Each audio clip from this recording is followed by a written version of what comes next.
से आपको सफलता मिली है और आपका जो शुरुआती दौर रहा कैसा रहा? मतलब शुरुआत में तो मैं एक गांव से बिलोंग करता हूं, तो ऐसा रहा कि ठीक है, गांव में पढ़ाई कर रहा हूं, लेकिन कहीं ना कहीं सपने बड़े थे और बड़े बड़े लोगों को रोल मॉडल माना मैं। डॉक्टर एपीजे अब्दुल कलाम जो हमारे देश के राष्ट्रपति रहे हैं, फिर कल्पना चावला, सीवी रमन को माना और उनके रास्ते पे चलता गया और उस प्रयास की वजह से शायद कहीं ना कहीं मैं सक्सेसफुल हूँ आज के समय में।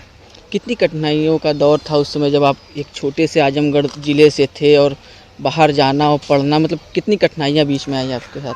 जी, कठिनाइयाँ तो बहुत रही हैं। जैसे मैं किसान का बेटा हूँ, तो होता है कि घर में पैसे रुपए की कमी होती है, तो माँ बाप बहुत झिझकते हैं बच्चे को इंजीनियरिंग पढ़ाने के लिए, सारी चीज़ें। तो दिक्कत परेशानी थी, लेकिन पिताजी ने कहा कि मैं ज़मीन भी बेच दूंगा तुमको पढ़ाने के लिए, प्रोत्साहन दिया उन्होंने और मैं पढ़ता गया। और फिर माताजी मेरी गुजर गई हाई स्कूल के बाद, तो बहुत दुख ऐसा लगा कि गया है, एक वैक्यूम सा क्रिएट हो गया। और ये समझ लीजिए कि 2 साल ऐसा गुजरा मेरा कि मुझे खुद होश नहीं रहता था कि मैं क्या कर रहा हूँ। किसी तरह से पढ़ाई किया मैं, बड़ा मुश्किल वाला टाइम मैं देखा हूँ अपने। और फिर दिल्ली में भी मैंने जाके बच्चों को पढ़ाया, ट्यूशन पढ़ाया, सारी चीज़ें की। फिर आप जब अपने घर से, अपने देश से भी बाहर जाते हैं, तो आपको बहुत सारा चैलेंज फेस करना होता है, क्योंकि वहाँ पे एक नया वातावरण होता है, नई भाषा होती है, नए लोग होते हैं, उसको सीखना, उसको समझना।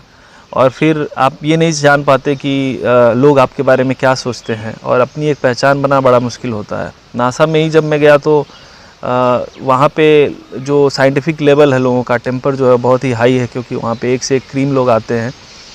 तो वो भी एक चैलेंजिंग मोमेंट था, लेकिन मैंने अपने आप को शायद ये इस चैलेंज के लिए रेडी किया कि नहीं, मैं अगर यहाँ पे आया हूँ तो मैं सीखूँगा और कुछ ऐसा करूँगा जिससे मेरे ज़िले का, मेरे देश का नाम होगा।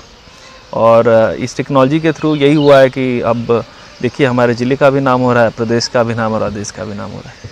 किसका किसका सहयोग था? सहयोग मेरे पिताजी का सबसे पहले, माताजी का बड़ा इन्फ्लुएंस रहा है मेरे लाइफ में। माताजी ने मेरे हमेशा ज्ञान को लेके बड़ा ज़्यादा स्ट्रेस किया है मेरे लाइफ में। वो हमेशा एक चौपाई पे बहुत ज़्यादा स्ट्रेस करती थी, कहती थी कि देखा एक सीखे चाहिए। हाँ, और यही है कि कहा गया है, कहें संत मुनि वेद पुराना, नहीं कछु दुर्लभ ज्ञान समाना। कि वेद पुराण संत मुनि यही कह रहे हैं कि ज्ञान से दुर्लभ कुछ भी नहीं है। और यही चीज़ मैंने सीखी अपने लाइफ में कि आपके पास ज्ञान है तो आप सब कुछ अर्जित कर सकते हैं। और नई पीढ़ी को भी यही सलाह देना चाहता हूँ कि आप ज्ञान के पीछे जाइए, नॉलेज के पीछे जाएंगे आप, एक बार आपको यूनिक नॉलेज मिल जाएगा तो आपको सफलता ज़रूर मिलेगी। आजमगढ़ के जो युवा हैं उनको क्या प्रेरणा देना? आजमगढ़ के युवा को यही संदेश देना चाहता हूँ कि आप मेहनत करिए, बड़े सपने देखिए, लेकिन हाँ, ईमानदारी से उस लक्ष्य की तरफ जाइए। और जो भी चीज़ें आपको डिस्ट्रैक्ट करती हैं, जो भी आपके सपने के बीच में आता है, उसको छोड़ दीजिए, कहीं ना कहीं त्याग करिए। और चाहे वो मोबाइल हो गया, चाहे और सारी चीज़ें जो हैं आपको डिस्ट्रैक्ट कर रही हैं, तो आप सोच लीजिए कि आपका एक लिमिटेड पीरियड का टाइम है, उतने देर में ही आपको मेहनत करनी है। एक समय है आपका, मान लीजिए आप 10 साल से लेकर 20 साल या 22 साल तक पढ़ाई कर लीजिए, उसमें अपने आप को इन्वॉल्व करिए। और जब आप किसी लायक बन जाएंगे तो और सारी चीज़ें जो आपका इंटरेस्ट है, हॉबीज़ हैं, उसको बाद में भी परस्यू कर सकते हैं।